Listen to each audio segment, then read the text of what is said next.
Abhyuday tuition classes ધોરણ 12 અર્થશાસ્ત્ર પ્રકરણ પહેલું અર્થશાસ્ત્રમાં આલેખો ભાગ 1।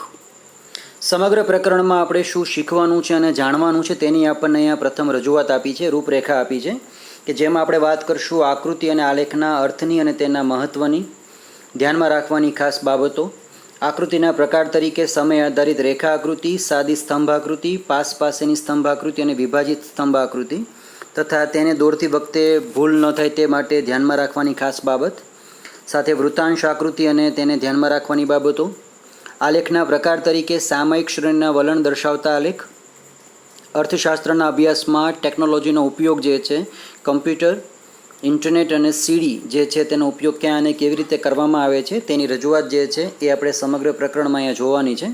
પ્રથમ વાત કરીએ પ્રસ્તાવનાથી। અર્થશાસ્ત્રમાં વાસ્તવિક જીવનમાં બનતી વિવિધ આર્થિક ઘટનાઓની સમજૂતી આપવામાં આવે છે અને તેનું વિશ્લેષણ જે છે એ પણ કરવામાં આવતું હોય છે। અર્થશાસ્ત્રમાં રાજ્ય બેન્કો અને આંતરરાષ્ટ્રીય સંસ્થાઓએ આપેલી માહિતી અને આંકડાઓનું ખાસ વિશ્લેષણ થતું હોય છે। જ્યારે નિષ્ણાંતો દ્વારા ઘટનાઓ અને તેમના વિશ્લેષણની ચર્ચાઓ થાય ત્યારે સામાન્ય વ્યક્તિઓને તેમાં રસ પડતો નથી। સરળ શબ્દોમાં કહીએ તો જો reserve bank of India RBI દ્વારા રેપો રેટ શબ્દ તમે કદાચ સાંભળ્યો હશે, રેપો રેટમાં નાનકડો અમથો પણ જો ફેરફાર થાય છે તો તેને લીધે કોઈ સામાન્ય વ્યક્તિ જે છે જેને આ વિગતમાં કોઈ ગતાગમ નથી તેને કોઈ ફરક નથી પડતો, પણ જ્યારે એ જ વ્યક્તિ બેંકમાં જાય અને એ વ્યક્તિને ફિક્સ ડિપોઝિટ ઉપર જ્યારે પ્રથમ બેંક જે છે પોતે 9% વ્યાજ આપતી હતી અને હવે બેંક જે છે પોતે 8.75% વ્યાજ આપશે તો જે નજીવો ફેરફાર થયો છે એ ફેરફારની જે માહિતી જે છે પછી તેને ધ્યાનમાં આવે છે અને તે સમજવા પ્રયત્ન કરે ત્યારે તેને બેંક અધિકારીઓ જે છે અથવા તો વેબસાઇટ ઉપર આને લગતી માહિતી જે છે ખાસ કરીને આકૃતિ અને આલેખના આધારે તેને માહિતી આપવામાં આવે છે કે કેવી રીતે ગ્રોથ થાય છે અને લોસ થાય છે એ વિગતો બધી સમજે છે અને સામાન્ય નાગરિક સુધી આ માહિતી જે છે પહોંચે તેના માટેના પ્રયત્ન જે છે અર્થતંત્રની અંદર ફેરફારના ભાગરૂપે કરવામાં આવતા હોય છે।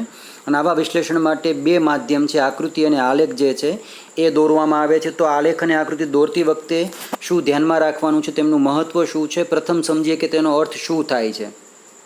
તો આ જે અર્થ જે છે આકૃતિ અને આલેખ માટે અર્થશાસ્ત્રમાં દોરતી વખતે બંને માધ્યમ જે છે અલગ અલગ રીતે હોય છે। ખાસ કરીને આકૃતિ જે છે સામાન્ય રીતે અવલોકિત માહિતીનું ચિત્ર દ્વારા પ્રતિનિધિત્વ કરતી આકૃતિ છે। આ આકૃતિ દોરતી વખતે સ્કેલ માપ લેવામાં આવે પરંતુ તેને દોરવા માટે આંકડાશાસ્ત્રનું ઊંડું જ્ઞાન જે છે જરૂરી નથી હોતું। આંકડાશાસ્ત્રની દ્રષ્ટિએ જ્યારે માહિતીની આવૃત્તિ અસતત હોય ત્યારે આકૃતિનો ઉપયોગ કરવામાં આવે છે। બીજા શબ્દોમાં કહીએ તો આકૃતિ સ્વયં સ્પષ્ટ માહિતી માટે દોરવામાં આવે છે। તેને દોરવા કે સમજવા માટે અથવા કોઈ વ્યક્તિને સમજાવવા માટે, સામાન્ય જનને સમજાવવા માટે આંકડાશાસ્ત્રનું ઊંડું જ્ઞાન જરૂરી નથી હોતું। આકૃતિઓનો ઉપયોગ વિજ્ઞાપન કંપનીઓ આકર્ષણ ઊભું કરવા, રાજ્ય માહિતી આપવા અને સામાજિક સંસ્થાઓ જે છે પોતે જાગૃતતા ફેલાવવા માટે કરતી હોય છે। તમે તમારી આસપાસ નજર દોડાવશો ત્યારે તમને 4 રસ્તે તો સ્કૂલ, કેમ્પસ કે પછી આરોગ્ય કેન્દ્ર છે એની આસપાસ અથવા તમને પોલીસ સ્ટેશનમાં કે એસટી સ્ટોપની અંદર બસ સ્ટોપ ઉપર અથવા રેલવે મથક ઉપર તમને ક્યાંક ને ક્યાંક હોર્ડિંગ જે છે બોર્ડ એ તમને પ્રકારના વિજ્ઞપ્તિ જે છે એ તમને ત્યાં જોવા મળતી હોય છે। એડવર્ટાઇઝમેન્ટ બોર્ડ હોય છે, હોર્ડિંગ્સ મોટા મોટા। તો આ હોર્ડિંગ્સમાં અંગ્રેજીમાં અથવા કોઈ બીજી લોકલ લેંગ્વેજમાં ઘણું બધું લખેલું હોય છે, પણ એ કદાચ કોઈ અભણ વ્યક્તિ વાંચે તો કદાચ તેને ખ્યાલ તો આવવાનો જ નથી, પરંતુ તેમાં જે ચિત્ર દોરેલા છે તે ચિત્ર જોઈને તે સમજી જશે કે આ જે બોર્ડ મૂક્યું છે એ બોર્ડ છે માસ્ક પહેરવા માટેનું, હેલ્મેટ પહેરવા માટેનું અથવા જાહેર સ્થળોએ ન થૂંકવા માટેની વાત કરી છે કે ધૂમ્રપાન નિષેધ અથવા દારૂ જે છે પ્રતિબંધિત છે। આ બધી વિગતો ત્યાં ચિત્ર દ્વારા જે સામાન્ય રીતે કહેવામાં આવે છે આકૃતિ એ રીતે ત્યાં બતાવેલી હોય તો વ્યક્તિ સમજી જાય છે। એની સામે આલેખ જે છે એ અવલોકિત માહિતીનું ચિત્ર દ્વારા પ્રતિનિધિત્વ કરે છે, પરંતુ આલેખ દોરવા માટે તમારે વપરાતી જે માહિતી જે છે સ્વયં સ્પષ્ટ નથી હોતી। માહિતીને સતત આવૃત્તિમાં દર્શાવવી હોય ત્યારે આલેખ જે છે ઉપયોગમાં આવે છે। બીજું કે સતત આવૃત્તિમાં અપાયેલ માહિતીને સ્પષ્ટ કરવા માટે આંકડાશાસ્ત્રના સાધનનો ઉપયોગ કરવામાં આવે છે। તેની જે વિવિધ પદ્ધતિઓ છે તે ધ્યાનમાં રાખવી પડે છે। ખાસ કરીને તમારી પાસે તેમાં આંકડાશાસ્ત્રનું પાયાનું જ જ્ઞાન છે। અક્ષ જે છે એક્સ અને વાય એક્સિસ એ ધરી બતાવવા માટે, તેને વિભાજિત કરવાની જેને કહેવામાં આવે છે ક્વોડ્રન્ટ્સ એટલે કે 4 ચરણ બતાવવામાં આવે છે। ધોરણ 9ની અંદર આપણે આ ચરણ શીખી ગયા છીએ। પ્રથમ ચરણ, દ્વિતીય ચરણ, તૃતીય ચરણ અને ચતુર્થ ચરણ જે છે તે બતાવવા માટે આ વિગતો જે છે કદાચ બની શકે કે 4 ભાગથી વધારે પણ ભાગ બનતો હોય તો આલેખ જે છે ફેલાઈ શકે છે, અને તેના માટે તમારી પાસે ચોક્કસ સ્કેલ માપ એટલે કે પ્રમાણ માપ જે છે એ હોવું જરૂરી છે, જેના વગર તમે આલેખ દોરી શકતા નથી. સામાન્ય રીતે આલેખ જે છે ગ્રાફ પેપર ઉપર દોરવામાં આવે છે, અને ઉપયોગ જેનો જે છે એ વધુને વધુ સંશોધનકારકો જે છે, સંશોધકો જે છે તેના માટે કરે છે, તથા ઉચ્ચ શિક્ષણમાં વધુ અભ્યાસ માટે ખાસ કરીને પીએચડી કક્ષાના જે કોર્સિસ છે તેના માટે પણ આ લોકો એનો ઉપયોગ વધુને વધુ કરતા હોય છે. અહીંયા ધ્યાન રાખવાનું ખાસ કે સામાન્ય પ્રજાને માહિતી આપવા માટે આલેખનો ઉપયોગ થતો નથી. અસતત આવૃત્તિનું ઉદાહરણ તમારે જો કોઈ આપવાનું થાય તો તમારી પાસે વિગત છે કોષ્ટક 1.1ની અંદર કે જેમાં કિંમત જે છે એ સતત વધતી જાય છે, તો તેની સામે માંગ જે છે ઘટતી જાય છે. અહીંયા 1 રૂપિયામાં માંગની આવૃત્તિ 100 હતી, ત્યારે અહીંયા 10 રૂપિયાની અંદર માંગની આવૃત્તિ 10 થઈ જાય છે. સરળ એક્ઝામ્પલ સમજીએ તો 1 વર્ષ પહેલાં સોનાનો જે ભાવ હતો એ ભાવ હતો 30,000 થી 35,000 રૂપિયાની અંદર રહેતો હતો, જે આજે 50,000 ઉપર આવી ગયો છે. સ્વાભાવિક છે કે સોનાની ખરીદી જે છે અત્યારે સ્ટોપ થઈ ગઈ છે, માર્કેટ જે છે એ રીતે ટાઢું છે. તમે ટીવી અને પ્રિન્ટ મીડિયાના માધ્યમથી આ વિગતો શેર બજારના જે ઉતાર ચઢાવ આવતા હોય છે તેમાં તમે જોઈ શકો છો, સાંભળતા હશો. છાપામાં પણ વિગતો અપડેટ સતત થતી રહેતી હોય છે. સાથે સતત આવૃત્તિ વિતરણ જે છે તેમાં આપણને કોષ્ટક 1.2 અને 1.3 આપેલા છે. કોષ્ટક 1.2ની અંદર આપણને આવકનો વર્ગ આપેલો છે, એની સામે તમને ફ્રીક્વન્સી આપી છે એટલે કે સંખ્યા આપી છે, કેટલા લોકો છે. તો 1.3ની અંદર તમને વિદ્યાર્થીઓના 40 ગુણની અંદર જે ગુણ મેળવ્યા છે એ વિદ્યાર્થીઓની સંખ્યા આપી છે, જે પણ તમને વ્યસ્ત પ્રમાણમાં મળી શકે છે. તો અહીંયા આપણને પ્રશ્ન થાય કે આલેખ દોરતી વખતે અથવા આકૃતિઓ દોરતી વખતે શું ધ્યાન રાખવાનું છે, તેમનું મહત્ત્વ શું છે.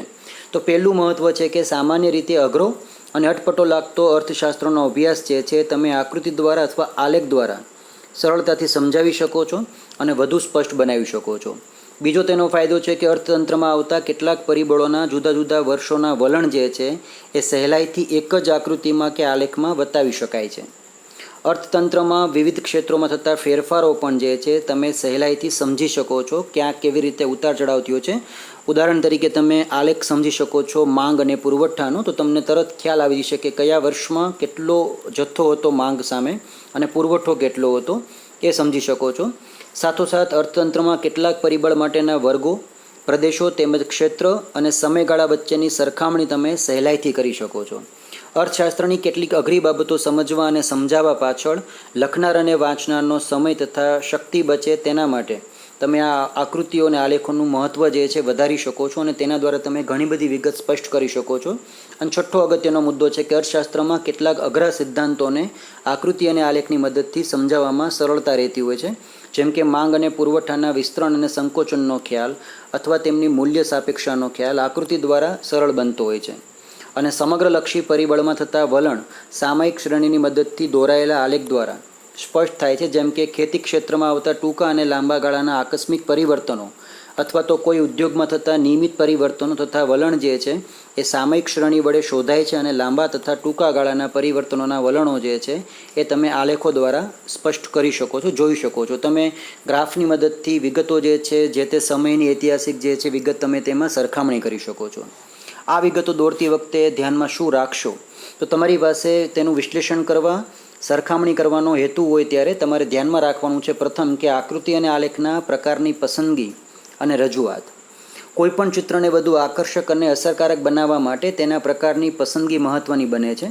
દાખલા તરીકે કેટલીક માહિતી વિભાજિત સ્તંભ દ્વારા અને કેટલીક જે છે વૃત્તાંશ આકૃતિ દ્વારા બંને દ્વારા થઈ શકતી હોય, તો તમારે બેમાંથી કઈ આકૃતિની રજૂઆત જે છે એ વધુ અસરકારક બને તે માટે પસંદગી કરવાની છે. જ્યારે જથ્થો શિક્ષિત વર્ગનો વધુ હોય અને સમજી શકે તેવો વ્યક્તિત્વ વધારે હોય ત્યાં તો આપણને આ આકૃતિ અનુકૂળ લાગે છે, પણ જ્યાં અશિક્ષિત વર્ગ છે અથવા મધ્યમ છે ત્યારે આપણે વિભાજિત સ્તંભ આકૃતિ દ્વારા તેને સમજાવવાનો પ્રયત્ન કરતા હોઈએ છીએ.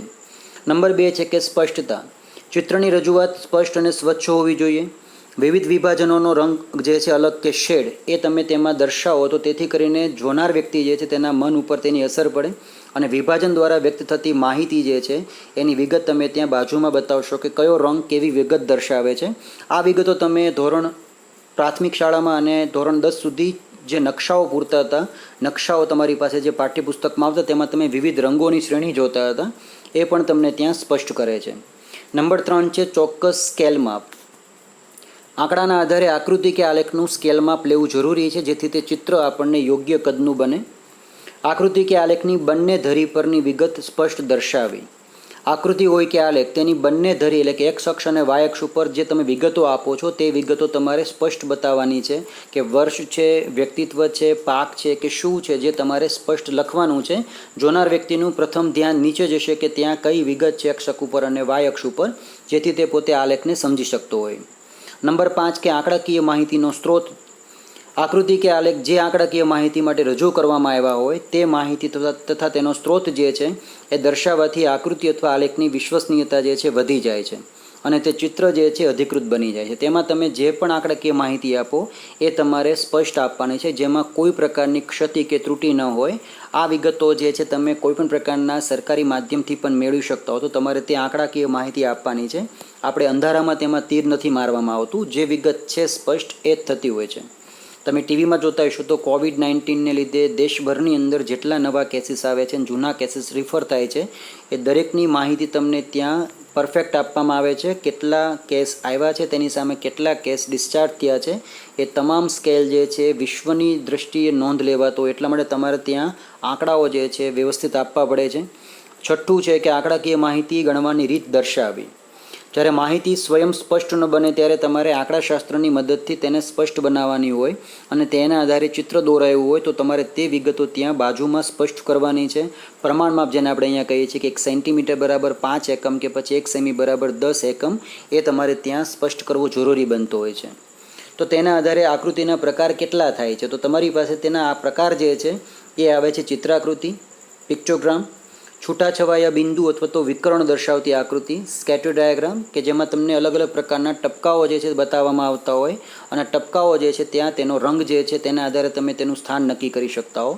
સમય આધારિત અથવા તો અન્ય પરિબળ આધારિત રેખા આકૃતિ, લાઇન ડાયાગ્રામ, વર્તુળ આકૃતિ, સર્કલ ડાયાગ્રામ, સ્તંભ આકૃતિ, બાર ડાયાગ્રામ, વૃતાંશ આકૃતિ, પાઈ ચાર્ટ.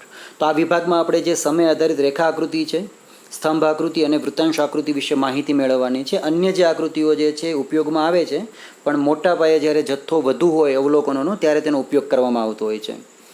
પ્રથમ આપણે વાત કરીએ સમય આધારિત રેખા આકૃતિનો, તો ઉપયોગ તેનો ક્યાં અને કેવી રીતે થાય છે. સામાન્ય રીતે રેખા આકૃતિ બે ચલ વચ્ચેના સંબંધની રેખા અને તેનો ઢાળ દર્શાવે છે. દાખલા તરીકે માંગ રેખા અથવા પુરવઠા રેખા. આ પ્રકારની આકૃતિમાં સ્વતંત્ર ચલ એક્સ ધરી પર અને પરતંત્ર ચલ વાય ધરી પર લેવામાં આવે છે. સમયના સંદર્ભમાં કોઈ એક ચલના સ્વયં સ્પષ્ટ વલણ દર્શાવતી આકૃતિ અર્થશાસ્ત્રમાં વારંવાર વપરાય છે. દાખલા તરીકે વિવિધ વર્ષોમાં વસ્તીની સંખ્યા, વિવિધ વર્ષોમાં ફુગાવાનો દર, વિવિધ વર્ષોમાં સાક્ષરતાનો દર વગેરે દર્શાવવામાં આવે છે. અને આ પ્રકારની આકૃતિને આપણે કહીશું રેખા આકૃતિ.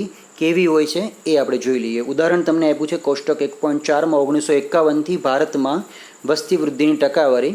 તો અહીંયા તમે સમયગાળો જોઈ શકો છો, જેને આપણે અહીંયા એક્સ અક્ષ ઉપર લીધેલો છે અને અહીંયા જે ટકાવારી છે વૃદ્ધિ દરની એને તમે લેશો અહીંયા વાય અક્ષ ઉપર. તો આ જે છે ટપકા આકૃતિ જે છે તમે જુઓ તો રેખા આકૃતિ, જેમાં તેને જોડી દેવામાં આવ્યા છે. જોડતી વખતે ખાસ ધ્યાન રાખી છે કે અહીંયા ખૂણો જે છે બધામાં વળતો હોય.